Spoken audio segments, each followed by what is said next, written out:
ruiseñor.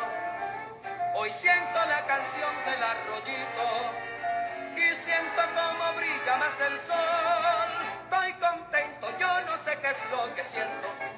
Voy saltando como el río, como el viento, como el colibrí que besa la flor por la mañana, como paraulata que deja su canto en la sabana. Estoy contento, yo no sé qué es lo que siento.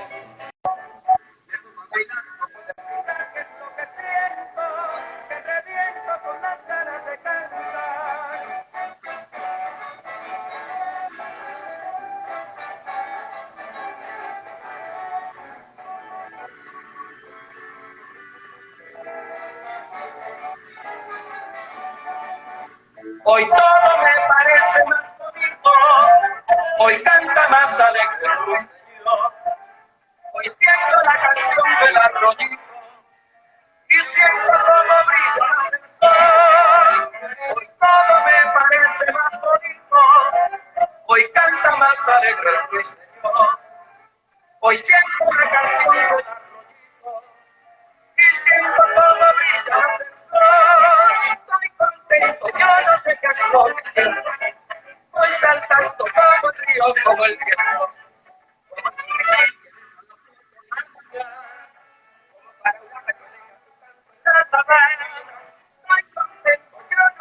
Lo que siento, voy saltando como el río, como el viento. Me pongo a bailar, no puedo explicar qué es lo que siento, que reviento con las ganas de cantar. Ay, ay, ay, ay, ay, ay, ay, ay, ay, ay.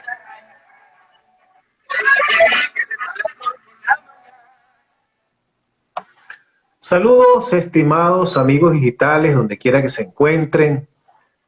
Es un gran placer para mí poder llegar hasta ustedes a través de esta maravillosa red social como lo es Instagram. Reciban mi abrazo virtual, mi cariño, mi respeto y mi agradecimiento por siempre seguir este espacio. Mi nombre es José Ríos Lugo, soy comunicador social. Este espacio se llama En Comunicación con Ríos Lugo y es una producción del portal informativo El Reporte Global. El día de hoy voy a estar conversando con el abogado constitucionalista, profesor universitario, Oscar Arnal, quien es también exdiputado y es concejal. Vamos a sostener una interesante conversación, ya Oscar Arnal está por allí. Voy a darle acceso para que podamos iniciar nuestra conversación. Pero me está dando aquí un problemita y no puedo darle acceso a Oscar Arnal, que es mi invitado de hoy. Oye, Oscar, cuando te estoy tratando de dar la conexión, el acceso, me dice que tienes que tener la aplicación de Instagram actualizada y no me permite darte el acceso. Así que te invito a que la actualices en este momento, salgas de la transmisión, actualices la aplicación en tu teléfono, mientras yo converso con quienes nos están siguiendo, y así sí podemos entonces hacer la conexión. Espero que me estés escuchando, Oscar. Oscar, el invitado de hoy. Bien, amigos, vamos a intentar que pueda Oscar Arnal, mi invitado, hacer esta actualización de la aplicación Instagram para que de esa manera pueda unirse a la transmisión, porque al intentar darle el acceso me sale un mensaje que me dice que él debe actualizar su aplicación. Bueno, son estas cosas de la tecnología que muchas veces nos rebasa a algunos, incluso a algunos que somos comunicadores sociales. Yo estoy seguro que los muchachos de hoy en día no tienen mayores problemas con la tecnología y la transmisión a través de redes sociales. Muchas cosas importantes para comentar, cosas que creo que pueden ser muy positivas. La sociedad civil, hay varias organizaciones, varias ONG que han postulado candidatos para la rectoría del CNE. Como sabemos, está abierto el periodo en la Asamblea Nacional para que la sociedad civil postule a diferentes ciudadanos, a los ciudadanos que considere a bien postular, para que tengan la posibilidad, alguno de ellos, conforme al perfil que se arme, de pertenecer al nuevo CNE. Esto es fundamental, realmente es un paso fundamental. Hasta ahora aparentemente está marchando bien el proceso. Recordemos que esto debió hacerse en el quinquenio pasado, en los 5 años que tuvo la Asamblea Nacional saliente, la Asamblea Nacional del 2015 al 2020, pero por diferentes circunstancias, propias, por cierto, todas, a la oposición que estuvo al frente de esa, que fue mayoría, gran mayoría en esa Asamblea Nacional, no se nombró a el Consejo Nacional Electoral. En el último año se intentó, en el 2019 se intentó hacerlo y bueno, y simplemente no hubo voluntad política de parte de los diputados de la Asamblea Nacional de ese entonces para nombrar esa comisión. Esa es la realidad. Y hay que decirle las cosas claras al país, tal y como son. Hoy se está en este proceso para elegir a un nuevo Consejo Nacional Electoral, que es fundamental para intentar que el ciudadano recobre la confianza en el ente electoral y que eso le disponga a participar en los procesos electorales muy importantes que están por venir. Unos este año y otros el año que viene. Y en el 2024, si todavía sigue este gobierno al frente del Poder Ejecutivo, serían las elecciones presidenciales. Para el año que viene, a partir del 10 de enero del 2022, así como lo establece la Constitución, estaría planteada la posibilidad de convocar al referéndum revocatorio. Algunos habían señalado que eso sería este año, que este año podría convocarse, pero eso no es cierto. La Constitución es muy clara en ese sentido y corresponde a el año que viene que se pueda convocar, que se pueda activar ese recurso importante que está en nuestra Constitución, como lo es la Constitución. Aquí ya tenemos a nuestro invitado de hoy, nada más y nada menos que Oscar Arnal, profesor, abogado, constitucionalista. ¿Cómo estás, Oscar? Sí, buenas noches, ¿cómo estás? Vale, un abrazo grande, gusto saludarte, José. Igual, ¿me escuchas bien, verdad? Sí, te escucho bien. Cualquier cosa pongo mis megas, pues lo estoy tratando de ahorrar porque es tan caro, pero sí, cualquier cosa claro. lo pongo. Sí, coño. La factura de Movistar me subió brutalmente. Yo no sé qué pasó, pero digamos, del mes pasado a este es un escándalo lo que han subido las tarifas. Toda. Inter, no te digo, yo tengo Inter, Wi-Fi con Inter porque Sí. CarTV me abandonó hace un año y están ya en $10 mensual. Sí. Y sigue en aumento. Pero bueno, es parte de lo que vivimos en nuestro país, Oscar. Sí, Bueno, un placer tenerte de invitado. Y igual. lo primero, Muchas gracias. vamos a comenzar como siempre.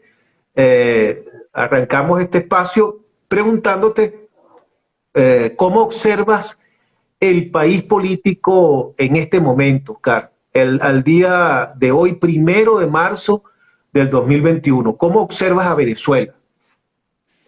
Sí, con muchas complicaciones, ¿no? Complicaciones estructurales, además, o sea, difíciles de solventar, ¿no? O sea, hay un problema, bueno, estábamos hablando digamos, del desastre que es en Venezuela, por ejemplo, el Internet, ¿no? Y la labor titánica que tienes que hacer para comunicarte por esa vía, digamos, sin que uno ponga sus megas ahí. Yo tuve que poner mis megas para refrescar o para actualizar la aplicación, por ejemplo. Entonces, bueno, son los costos, el costo de la vía está escandalosamente alto desde todo punto de vista, no solamente con este ejemplo, sino bueno, basta ir al mercado para darse cuenta de lo que está costando, tú sabes, lo más elemental, el tomate, el harina pan, cualquier cosa, un cereal, o sea, lo que vayas a comprar, y esos son los alimentos, ¿no? Que es algo que es fundamental para que en el país no haya hambre, y lamentablemente hoy la hay, que eso es lo más grave, porque imagínate los niños, los más pequeños, que tienen que nutrirse bien para crecer fuertes, sanos, no lo están haciendo.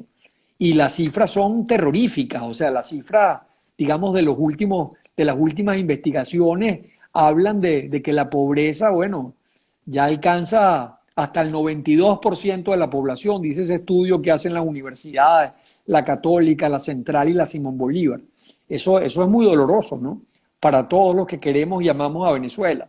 Y es algo que no habíamos vivido, o sea, gente, digamos, los que nacimos en el año 60, vivimos en un país totalmente distinto a este, un país que crecía económicamente, que tenía una moneda durísima, fortísima, una moneda con la que, bueno, la gente salía al exterior y era una moneda muy respetada, en el sentido de que había cambio en bolívares por dólares en cualquier parte del mundo prácticamente. Hoy no lo hay en Venezuela. O sea, hoy no lo aceptan, en muchos sitios ni siquiera aceptan bolívares. Y cuando los aceptan a un cambio muchísimo mayor que sitúa el propio Banco Central de Venezuela, cambio bolívar-dólar. Porque la gente sabe que si recibe bolívares, al día siguiente ya está perdiendo dinero. Entonces nadie quiere recibir bolívares, la gente quiere, digamos, asegurar algo del poder adquisitivo teniendo dólares, ¿no? Entonces es un problema dramático desde el punto de vista de la crisis monetaria, fiscal, de esa hiperinflación. Las hiperinflaciones se rompen por lo general en el mundo, ¿no? Bueno, tenemos ya 4 años seguidos de hiperinflación. Eso es escandaloso y eso destruye el bolsillo y el estómago del pueblo venezolano. O sea, esa es la realidad en la que estamos viviendo, una realidad trágica socialmente, ¿no? Y quién lo iba a decir con un gobierno que apela todo el tiempo a lo contrario, a que es el gran benefactor del pueblo, el que sacó al pueblo, digamos, de la pobreza. Es todo lo contrario, o sea, digamos, el remedio que ellos estaban o que habían propuesto ha sido muchísimo peor que la enfermedad que había, digamos, pero la enfermedad era una enfermedad, esa que se llama, por ejemplo, la enfermedad holandesa, que es la sobrevaluación de la moneda, y un país que, digamos, que importa más de lo que exporta, es un desastre lo que está pasando a nivel económico. Y eso tiene que ver, hay que decirlo, con la poca preparación que han tenido quienes han asumido las riendas del gobierno.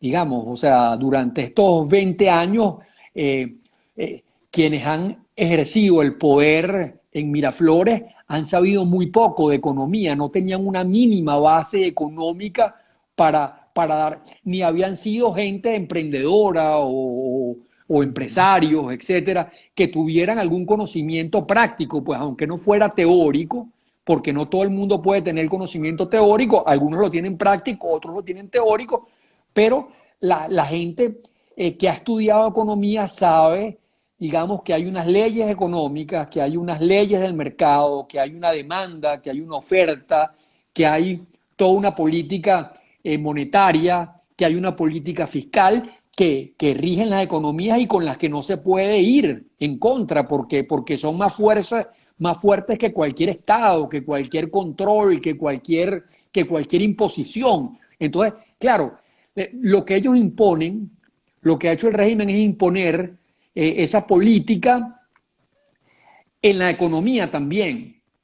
Fíjate que los chinos se dieron cuenta de lo contrario, se dieron cuenta de que ellos, ese régimen político no lo podían seguir imponiendo en lo económico porque era hambre y era un desastre. Y entonces cambiaron radicalmente y empezaron a decir, bueno, qué bueno ese rico, vamos a tratar de que todos seamos ricos, vamos a luchar por la economía, que es lo fundamental, y a partir de Deng Xiaoping, ya tienen unos cuantos años en eso, empezaron a crecer vertiginosamente, pero claro, lamentablemente mantienen el sistema político opresor, esa dictadura del Partido Comunista, pero por lo menos en lo económico pues dieron un cambio de 180 grados, que ahora aparentemente, piaste tarde, pajarito, le diría uno al señor Maduro. Digamos, hay cantos de sirena en ese sentido. Ahora sí vamos a cambiarlo todo. Bueno, ya lo estamos hablando desde el principio con los servicios. Vamos a que los servicios cuesten lo que cuestan, realmente, que la gente tenga que pagar, tú sabes, lo que valen las tarifas, que la gente tenga que pagar todo, pero lamentablemente los sueldos y los salarios están muy rezagados, ¿no? Y no se ajustan y no alcanzan, ¿no? Entonces es un desastre que tiene que ver con eso, con una gran incapacidad para gobernar, aunada a una corrupción generalizada. O sea, no se justifica desde ningún punto de vista que un país que antes de estos 21 años, pues con el presidente Caldera se produjeron hasta 3.750.000 barriles, y hoy estemos digamos, las cifras son opacas, es difícil, pero en menos de 500.000 de barriles. O sea, es un retroceso brutal de millones y millones de barriles, que era lo que evidentemente sostenía a Venezuela y hizo que Venezuela progresara por tanto tiempo, ¿no? Esto aunado a la responsabilidad de que con Chávez el barril de petróleo superó la barrera de los $100, ¿no? Pensemos en el último año del doctor Caldera, ¿no? O sea, el barril de petróleo estuvo en $7 por barril, y sin embargo no vimos colas en ninguna parte, el país estaba estable, la economía estaba, digamos, equilibrada. En comparación con lo que hay hoy, es un cambio del cielo a la tierra, y eso fue lo que vivimos nosotros. O sea, yo que nací en los años 60, vi un país floreciente, un país próspero, un país donde y yo fui a la Universidad Central y fui a la Universidad Católica, o sea, y vi las dos universidades, y eso era un país pujante en todos los sentidos, una Universidad Central que era bueno, digamos, orgullo de los que estudiábamos allí, una universidad católica que era una universidad también extraordinaria y próspera, y ese contraste entre lo público y lo privado. Y hoy... fíjate que era un país sin migrantes. O sea, la gente no emigraba. Todo lo contrario. Perdón, la gente no emigraba. Los venezolanos no emigraba. Al contrario, recibíamos... Todo lo contrario.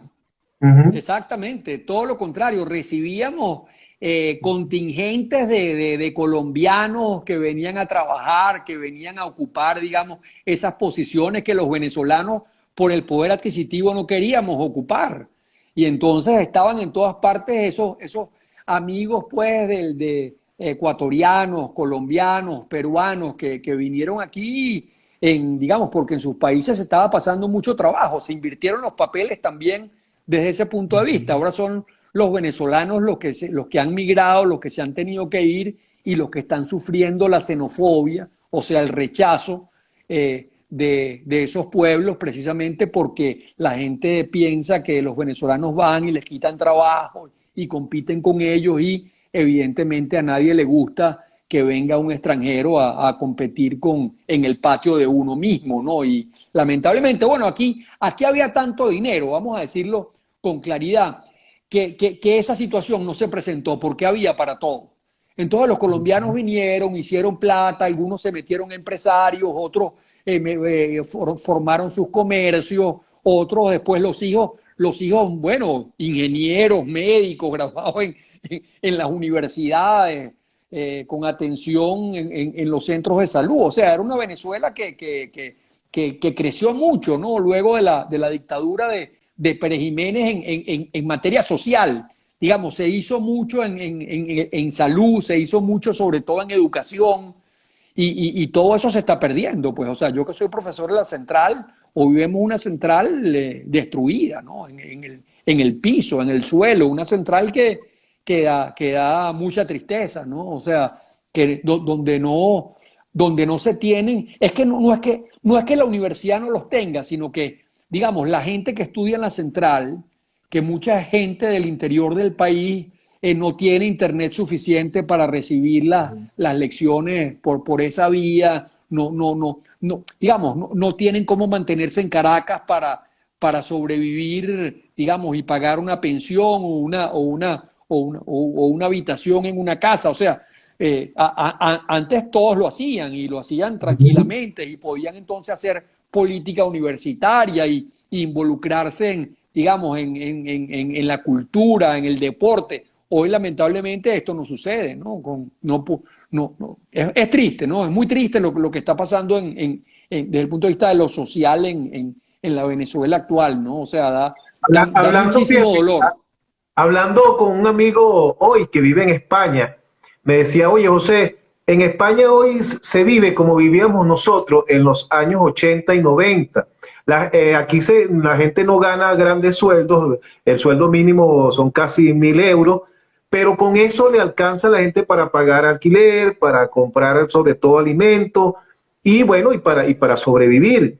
Así era en Venezuela hace algunos años. Hoy, por supuesto, como tú perfectamente estás describiendo, no queda nada de esa Venezuela pujante, de esa Venezuela promesa, de ese potencial país que venía enrumbado con sus altos y bajos, evidentemente, Oscar, pero venía enrumbado hacia la prosperidad, de alguna manera. Así es, vanguardia en América Latina, ¿no? Y pasaba lo mismo con España. O sea, los que tenían oportunidad de viajar a España se daban cuenta que digamos, que el bolívar ahí, con muy pocos bolívares comprabas mucho, ¿no? Porque la peseta no valía nada, ¿no? Y sucedió y ahora, digamos, viajar a Europa es una proeza, ¿no? A cualquier parte del mundo. O sea, los venezolanos que vivimos todo ese boom petrolero y toda esa época, tuvimos, gracias a Dios, bueno, las becas Gran Mariscal de Ayacucho. Yo recibí una beca y pude estudiar fuera de Venezuela. O sea, digamos, presenté mi examen, cumplí los requisitos, me aceptaron en una universidad fuera, pude, gracias a Dios y al Estado venezolano, digamos, formarme para prepararme, pues, y no solamente prepararme, digamos, sino vivir. Muchas veces cuando uno estudia fuera de su país, lo más importante es el tema cultural, ¿no? O sea, que uno aprende a relacionarse con otras culturas, aprende de esa cultura mucho, aprende a apreciar otras cosas, a ver otras cosas. O sea, tienes una visión del mundo. Eso justamente que le falta y que le faltó lamentablemente a Chávez y a Maduro, que no tenían una visión del mundo, ¿no? De cómo se mueve el mundo, en función de qué reglas, ¿no? Y entonces se alinearon con los países, digamos, que están digamos, a la saga, pues, como Cuba, por ejemplo, la alineación, esa cuánto le ha costado a Venezuela alinearse con un país, digamos, como Cuba, siempre, digamos, con problemas gravísimos, acusado de exportar la revolución soviética, el tema aunque acuérdate una cosa, Oscar, que Chávez engañó al pueblo entero venezolano, porque yo me acuerdo claramente que cuando él se lanzó a candidato presidencial, él hablaba de la tercera vía, la vía de Tony Blair. Exacto, Él jamás dijo por ningún lado nada de socialismo, nada de eso. O sea, él se vendió como un Orsay que planteaba progresismo. Y bueno, correcto, después salió con ese... Correcto. Ese zapero. Sí, digamos, Fidel Castro siempre tenía el ojo sobre Venezuela, sabía que Venezuela era muy importante por el petróleo y era un país muy rico, entonces evidentemente que un zorro viejo como Fidel Castro lanzó todas las redes para pescar. Para chullearnos, vulgarmente decirlo, para chullearnos, Oscar. Totalmente, ¿sí? Para apoderarse de nuestro petróleo, de nuestras riquezas. Ya había venido, digamos, cuando gana Betancur, es muy famosa, es la visita de Fidel Castro, y vino justamente a eso, vino a pedirle petróleo y Betancur le dijo que él no podía, digamos, disponer de esa riqueza que era de los venezolanos para otros países, además que Venezuela necesitaba y además tenía en ese momento Venezuela problemas económicos que él heredaba evidentemente del pasado, ¿no? Entonces creo que eso nos hizo un daño tremendo, o sea, el habernos alineado con Cuba, digamos, enemigo frontal de los Estados Unidos por muchísimos años, digamos, estamos en la zona que siempre fue la zona de influencia de los Estados Unidos. Entonces, claro, en la zona de influencia de los Estados Unidos es como si en el mar del sur de China, digamos, encuentras ahí una oposición tremenda a los chinos. Bueno, los chinos ahí han desplegado un arsenal tremendo para apropiarse de más tierras, para apropiarse del mar, han creado islas flotantes, o sea, digamos, pelean eso con toda su fuerza. Es absurdo. Prácticamente somos hoy una colonia de Cuba, y creo que esto es inédito en el mundo, que una isla, que un país tan pequeño prácticamente domine a una nación tan rica, tan grande y poderosa como Venezuela, o como fue Venezuela. Eso es prácticamente inédito. Fíjate, Oscar, han pasado 22 años de la Revolución Bonita, de la llamada Revolución Bonita, desde que llegó Chávez al poder, muere Chávez, asume Maduro, y hasta el sol de hoy. La pregunta que uno se hace, ¿acaso esto es el Imperio Romano? ¿Acaso el gobierno que tenemos es algo que es el peor gobierno? Bueno, el peor gobierno en cuanto al ejercicio de gobierno, pero me refiero en cuanto a lo férreo, a lo dictatorial, dirían algunos. Estamos frente al peor gobierno de toda la historia del planeta, que es invencible, que no hay manera de que se pueda lograr una transición en Venezuela. ¿Por qué en 22 años, Oscar, la oposición venezolana no ha logrado acceder al poder? Sí, esa es una gran pregunta, ¿no? Esa es una gran pregunta. Uno dice, bueno, tuvimos esa generación de los libertadores que nos dio la independencia. Luego tuvimos una gran generación también que fue la generación del 28, que hizo muchísimo por Venezuela. De ahí nacen los partidos modernos, por ejemplo, nace Acción Democrática con todas sus aportaciones, nacen líderes como Betancur, de esa generación del 28 que digamos que hace esa obra monumental de crear un partido democrático, popular, que digamos hizo tanto con la formación también que tenía líderes de la talla de Rafael Caldera, ¿no? Que claro, la gente lo puede criticar y lo critica mucho, pero la verdad es que eso funcionó porque había gente con mucha preparación, con mucha talla, con grandes dimensiones de líderes. Y al lado de ellos habían otros grandes, o sea, había Andrés Eloy Blanco y otros grandes venezolanos que estuvieron ahí. Al lado de Caldera estuvo gente como Aristides Calvani, Lorenzo Fernández. Pedro del Corral, en Acción Democrática hubo dirigentes importantes, León y el maestro Prieto, importantísimos, el maestro Sojo también estuvo ahí, hubo independientes también de talla que los acompañaron, hubo liderazgos también que aportaron mucho, como el de Jovito Villalba, que fue un liderazgo muy interesante en la vida venezolana. Y los tuvimos ahí y supieron vencer las dificultades, ¿no? Claro, uno dice, bueno, ¿qué pasó en Venezuela? Hubo la Revolución de Octubre del 45, y pensemos en esa Revolución de Octubre, ¿no? La Revolución de Octubre es un ejemplo a seguir, uno podría decir, sí, sí lo es. Cambiaron digamos, el andinismo, pues, que venía desde Castro, porque vinieron los 8 años de Castro, luego 27 de Gómez, luego vino López Contreras y lo siguió Medina.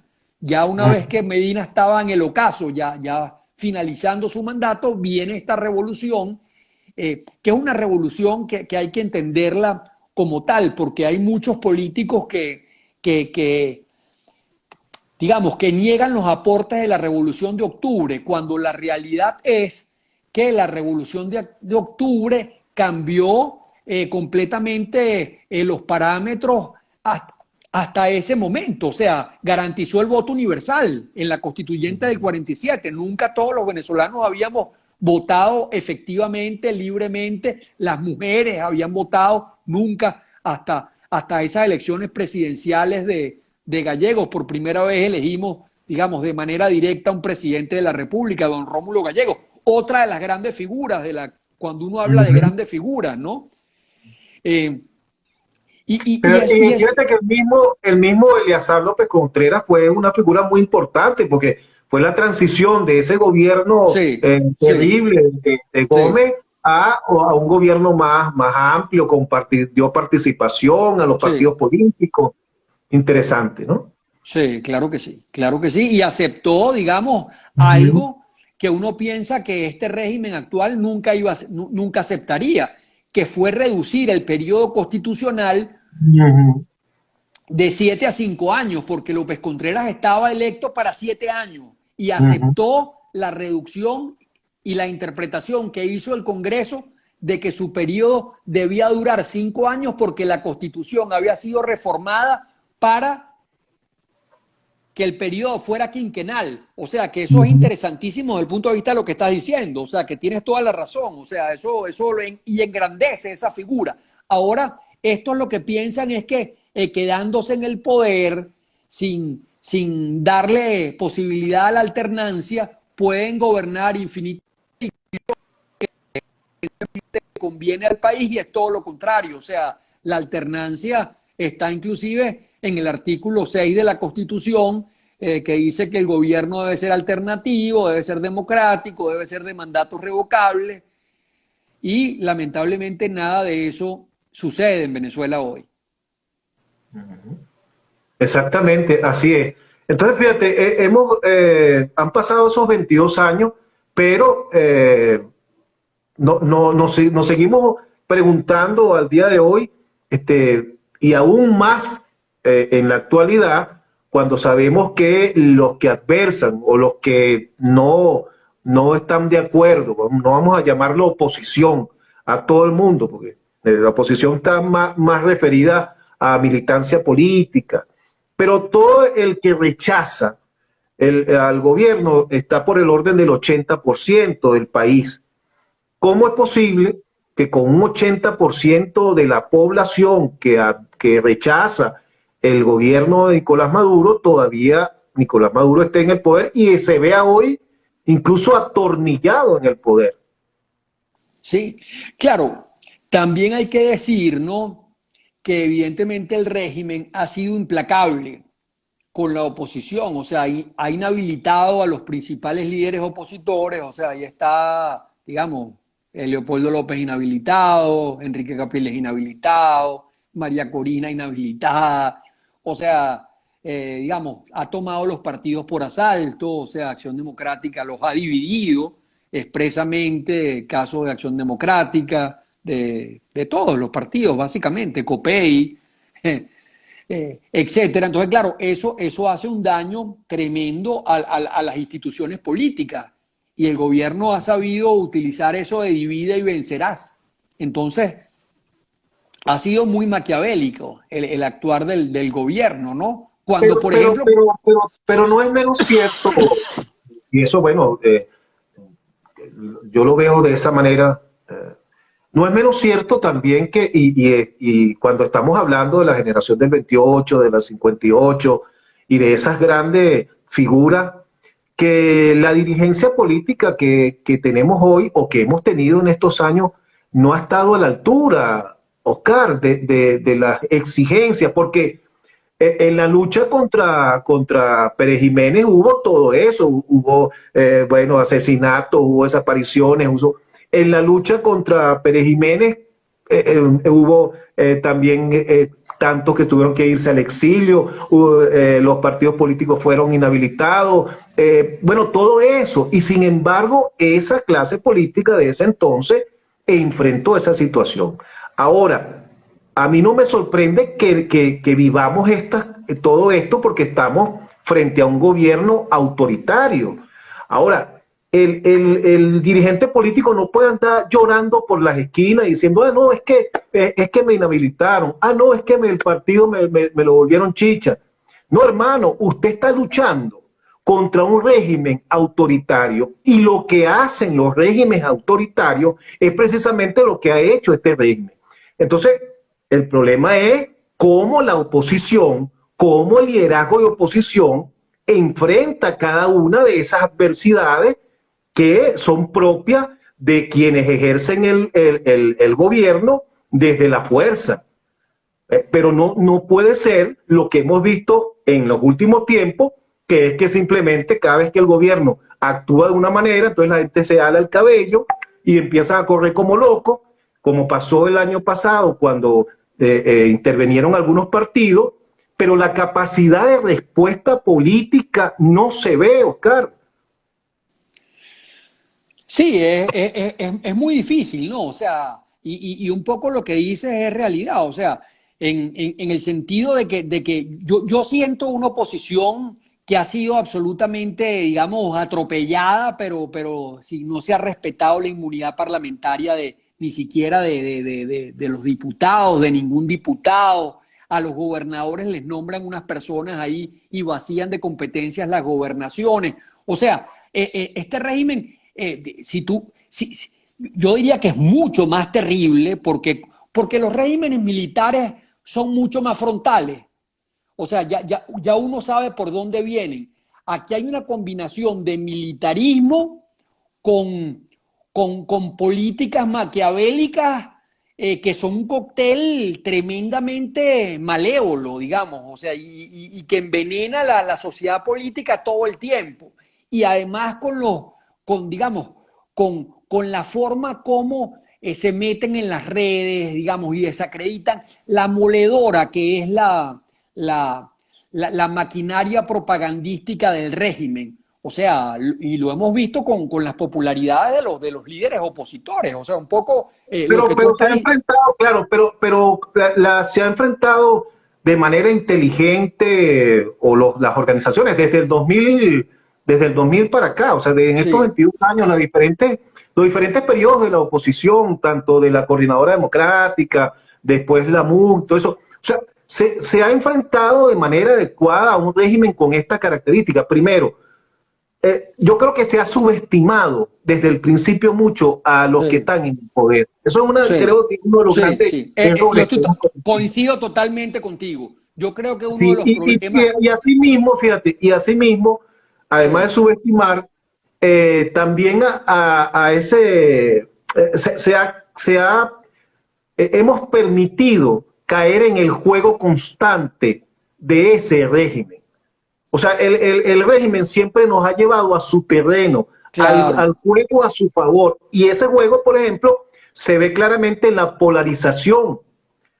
Cuando se crean unos extremos de ambos lados, un extremo de la oposición, un extremo que aunque son minoría en ambas partes, son las que determinan el juego político del país.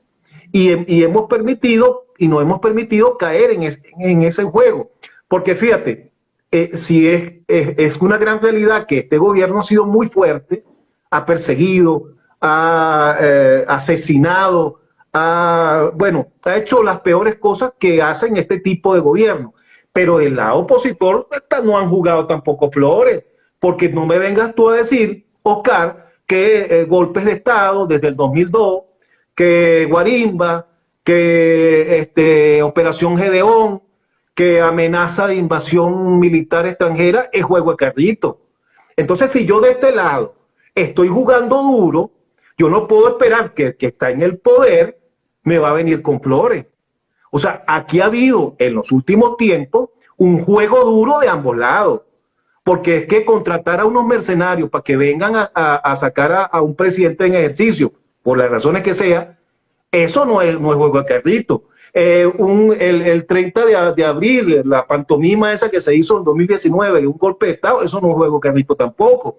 El atentado que se hizo tampoco es juego de carrito. Entonces, están jugando fuerte de ambos lados. Entonces, si yo me meto a jugar, si yo me meto en el terreno de la violencia, que es el terreno de los que están en el poder, si me meto en ese terreno e intento sacar a los que están en el poder con la violencia, que no es mi terreno, entonces después yo no puedo salir llorando por las esquinas diciendo, no, es que me están haciendo esto y me están haciendo aquello, porque si yo estoy jugando duro, tengo que lógicamente esperar que de allá para acá también me venga el juego duro. Entonces, yo creo, fíjate, y aquí me voy, y aquí me voy a lo siguiente, Oscar, fíjate, y porque comenzamos hablando de algo muy importante, que para mí es un punto clave, que es los personajes, la grandeza de los personajes políticos que hemos tenido. Pero cuando vemos que una acción democrática nace desde el pueblo, nace desde la raíz del campo, que fue la génesis de Acción Democrática, y tenemos un partido político que nació desde un programa de televisión, entonces uno dice, bueno, oye, como que entiendo algunas cosas, ¿no? ¿Okay? Entonces, y uno dice, ¿dónde quedaron los genes de esas grandes figuras como Rómulo Betancourt, como Prieto Figueroa? ¿Dónde está esa gente hoy día? Entonces, por eso es que yo digo que la oposición en general no ha estado a la altura tampoco en estos 22 años de las exigencias que implica enfrentar a un régimen como este. Exacto, o sea, y en eso coincidimos. O sea, yo simplemente digo que ha sido difícil y que se ha equivocado la estrategia, porque evidentemente no se puede combatir a quien tiene las armas y el poder de fuego si tú no lo tienes, que eres civil, con el poder de fuego.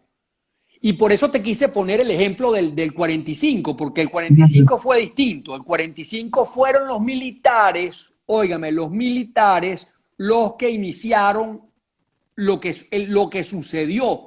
Lo que pasa es que apareció un genial líder civil, que era Betancourt, que supo canalizar eso y hacer, digamos, y voltearlo totalmente y llevarlo hacia la democracia y hacia la república civil. Pero fueron los militares.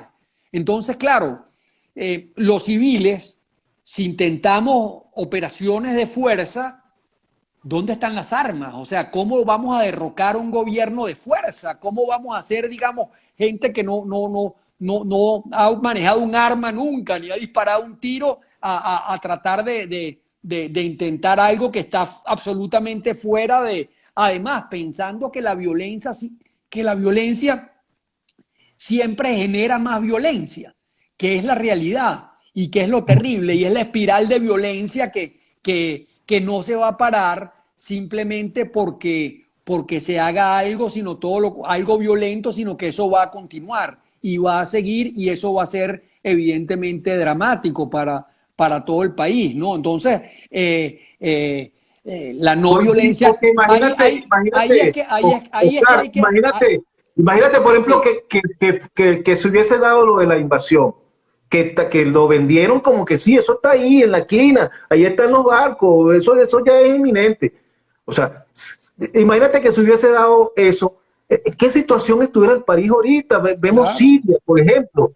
Entonces, oye, hay una dirigencia política que es irresponsable, que yo saqué un artículo hace algunos meses que hablo que que le llamé los pescadores del desespero, porque esa gente se aprovechó del desespero de uno, de estar desesperado de la situación país, para venderle cualquier salida rápida, supuesta salida rápida, la que fuera, y la gente compró eso por el desespero. Pero hoy vemos que todo eso fue una gran fantasía, y de hecho hay muchos dirigentes que están hablando de que se equivocaron. Lo dijo la señora que fue fiscal aquí, Díaz, que está en el exterior. Lo acaba de decir Enrique Márquez. Todos los días salen dirigentes políticos diciendo, bueno, señores, nos equivocamos cuando asumimos la abstención como vía de lucha. Y ahora esa gente está volviendo a la vía electoral. Sí, sí, yo creo que es momento de más bien imitar figuras como Martin Luther King, como Gandhi, como Walesa en Polonia, esas figuras que con la no violencia activa lograron grandes cambios, ¿no? O sea, frente a un régimen represor, que utiliza todos los medios, que no tiene ningún escrúpulo, evidentemente, en utilizar la ley a su antojo, como le da la gana. Lo que tiene sentido es eso, o sea, eso que hizo Gandhi, por ejemplo, cómo liberó luchando contra un imperio tan poderoso como el Imperio Británico y logró voltear la tortilla completamente. Lo hizo Martin Luther King, o sea, logró cosas increíbles cuando digamos, los afrodescendientes no tenían ni siquiera el derecho al voto, ¿no? Y eso finalmente se logró, que pudieran votar libremente con lo que sucedió a raíz de su muerte, ¿no? Tuvo el premio Nobel de la Paz. Walesa derrocó a una dictadura, la dictadura de Jaruzelski, ¿no? Y en Chile también lo lograron. O sea, yo creo que donde se ha fallado más en el tema del desprendimiento y de la unión. ¿Cuánto hace falta desprenderse de las ambiciones personales, ¿no? Y decir, mira, nuestra causa es Venezuela, nos duele Venezuela, nos duele además porque yo siento que hay mucho talento en el liderazgo opositor, o sea, mucho talento en el sentido que hay mucha gente con visión de mundo, con preparación. Entonces, claro, cuando se contrasta con este desastre, uno diría, bueno, estarían haciéndolo mucho mejor. O sea, si Capriles le hubiera ganado a Maduro, el país sería evidentemente otro, y estuvo a punto de ganarle esa elección. Claro, habría que ver si ellos iban a reconocer el resultado de Capriles venciendo, ¿no? Un resultado igualmente, digamos, muy reñido y muy dudoso, aquí sí no se ve, mira, aquí sí no se gana por 2 millones de votos por encima. Así es. Eso pensar que va a pasar lo que pasó con el primer gobierno del presidente Caldera, que ganó por 30.000 votos, y Acción Democrática reconoció el resultado con este régimen, eso es imposible. Hay que realmente darle una paliza abrumadora, que es posible, pues, y que es posible hacerlo por la vía electoral, por lo que tú decías, porque la oposición es más del 80%, lo dicen todas las encuestas del país. El tema es, bueno, seguir luchando, luchar por condiciones electorales, luchar por observación calificada internacional y plantear estrategias donde se una la mayoría del liderazgo opositor en función de un cambio, ¿no? Y quién iba a pensar que en Chile, digamos, después de que los socialistas habían estado tan enfrentados con los demócratas cristianos, iban a terminar juntos luchando contra Pinochet, y los socialistas aceptando además un candidato como Patricio Aylwin, que era demócrata cristiano, para digamos, acabar con la derecha esa fascista que había gobernado por 17 años el país. O sea, algo impensable, y sucedió. Eso se llama desprendimiento. Y claro, ahí otra vez hablamos de los líderes, o sea, el liderazgo de Ricardo Lagos, impresionante, extraordinario. Supo que después le llegaría su momento, y así fue, y después pudo ser entonces presidente de Chile, ¿no? Pero todo eso nos debe llamar a la reflexión, ¿no? Así es. Mira, Oscar, Voy a aprovechar aquí porque, bueno, la gente que está participando, tiene por aquí un saludo que dice, te quiero mucho, papá. Bueno, ¿Quién esa es mi será? hija que vi que se conectó, que está por allá Ah, tiene tu fan por allí. Sí, Sí, tenemos por gracias. aquí, sí. Aquí pregunta Rubén de Cárdenas. Oscar, después del pacto de Punto Fijo, los siguientes gobiernos no ejecutaron políticas públicas, aunque el presidente Luis Herrera trató de dialogar cuando convocó a aquel gabinete de sombra. Ajá. Más adelante, por aquí alguien nos dice, porque todos los movimientos políticos tienen que ser masivos. Hay movimientos políticos que surgen desde las élites como el movimiento independentista. Por allí, bueno, y algunas personas por allí que están siguiendo. Bueno, Oscar, fíjate, nos Sí, quedan ya pocos minutos. Y sí quería, sí. bueno, dentro del marco de esta realidad tan dura que vivimos, tan dura, dura, dura que vivimos, cada día más fuerte, eh, ¿tú ves alguna posibilidad de que a través del diálogo, a través de la participación política, de la participación electoral, viendo que hay una comisión de diálogo que hoy, por cierto, se reunió con algunos partidos políticos, viendo que se está ahorita en un proceso para elegir a unos nuevos rectores del CNE y que la sociedad civil a través de algunas ONG están postulando candidatos? Oye, y viendo también, y eso lo conversaba con Damián Alifa, un sociólogo, la semana pasada, pareciera que hay una mutación del chavismo al madurismo. Y parece que este madurismo, porque pareciera que Maduro está tomando el control, el hecho de que Jorge Rodríguez esté de presidente de la Asamblea dice algunas cosas. Y pareciera que el madurismo está tomando el control de lo que es la revolución, de lo que ellos llaman la revolución. ¿Existe alguna posibilidad de llegar a acuerdos con el madurismo, que es el que está hoy en el poder?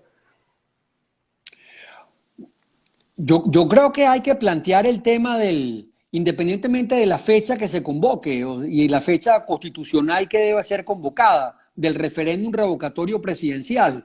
Creo que eso, digamos, está en la Constitución, es hacer que se cumpla la Constitución. Digamos, yo lo enlazaría de alguna manera con las elecciones, aunque se haga después.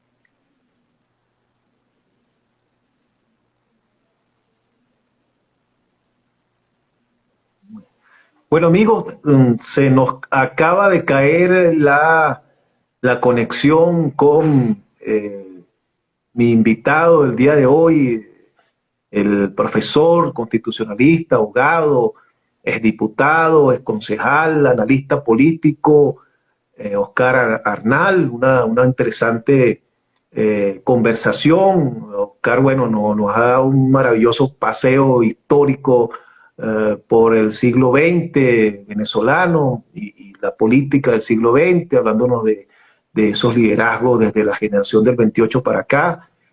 Creo que no tiene desperdicio esta conversación, todo lo que nos ha aportado Oscar Arnal. Tenemos, recuerden, dificultades serias con las conexiones de Internet y bueno, y eso dificulta el trabajo que hacemos nosotros los comunicadores sociales. Yo me siento muy complacido, yo tengo mucho respeto por Oscar Arnal, me parece una persona de verdad muy bien formada. Además, he formado en la. Ah, ya está por aquí otra vez, Oscar. Estoy tratando otra vez de darle acceso. Es que el internet nos juega, nos hace una mala pasada, ¿no? Sí. Aquí está otra vez. Sí, El la dolor, cosa del internet. Sí, el dolor de los megas, pues ya lo tuve que poner yo, bueno, así es la vida, Bueno, ¿no? no, pero ya para que te Fíjate que la despidas, cosa, Oscar, ya para que te despidas porque sí, nos quedan claro. 2 minutos, tienes 2 Sí, minutitos. no, la idea que estaba desarrollando es que yo, digamos, pienso que toda la alternativa democrática debía unirse en función del tema del revocatorio presidencial de mitad de periodo y si hay alguna discusión, siempre poner esto en la mesa, bueno, perfecto, si nosotros vamos a las elecciones que sean elecciones presidenciales. Eso significa porque la gente tiene que entender que el revocatorio presidencial es una elección presidencial. O sea, es decir, o sea, viene un cambio de régimen, hay que, ya, es muy parecido a lo que pasó en Chile desde ese punto de vista. O sea, que hubo una especie de plebiscito, la gente le dijo no a Pinochet y después hubo la elección presidencial. Eso podría pasar aquí en Venezuela si todas las fuerzas, no solamente nacionales, todos los líderes venezolanos, sino que además los grupos internacionales que están en el tema del diálogo se alinean en esa dirección. Y eso podría ser digamos, el principio del fin de estos ya 22 años que tienen a este país arruinado, totalmente acabado y en la inopia, pues algo que nunca habíamos visto en Venezuela y lo que somos estudiosos de la historia, digamos, uno dice, bueno, esto solo es comparable con la guerra larga o guerra federal, la destrucción del país y de la economía del país, con la guerra de independencia. De resto, este país fue un país, digamos, con una agricultura que exportó mucho café, mucho cacao, después tremendamente exitosos con el tema del desarrollo petrolero y en este momento, digamos, dando pena a nivel internacional, ¿no? Así es. Bueno, Oscar, oye, de verdad que un gran gusto poder conversar contigo en este espacio. Creo que, bueno, no ha tenido desperdicio, como lo decía hace un rato, del paseo que nos ha dado de la historia del siglo XX de política venezolana. No tiene No, desperdicio. gracias a ti. No, y con humildad, Y no lo digo con pretensión de, porque digamos, mi única pretensión en todo esto es un poco lograr el cambio y lograr articular. Yo tengo como tú un programa de radio, pues, donde también Ujú. te he entrevistado, y lograr articular fuerzas en función de ser agente de cambio social y de que tengamos un cambio estructural en Venezuela, que es lo que todos estamos deseando, ¿no? Y es posible lograrlo si nos unimos, ¿no? Con unión sobre todas las cosas. Sí, tenemos que superar nuestros egos, las viejas y nuevas rencillas que hay entre los líderes políticos, porque yo creo que Exacto, todos son exacto. valiosos, realmente Claro, todos los líderes son valiosos. Aquí se hizo, pero es que ya lo hicimos, Oscar. O sea, se hizo en el 2015 con la MUD, o sea, se logró la alianza perfecta. Y si se hizo sí, sí, en una sí. oportunidad, quiere decir que se puede volver a hacer. Pero hace falta la voluntad, ¿no? Exactamente, Diría yo, de los exactamente, líderes. Bueno, exactamente. Oscar, El cambio va. gracias. Sí, Un tenemos que abrazote. confiar en eso. Claro, Gracias, el cambio amigos va. digitales, por seguirnos en este espacio y nos veremos muy pronto a las 8 de la noche. Buenas noches.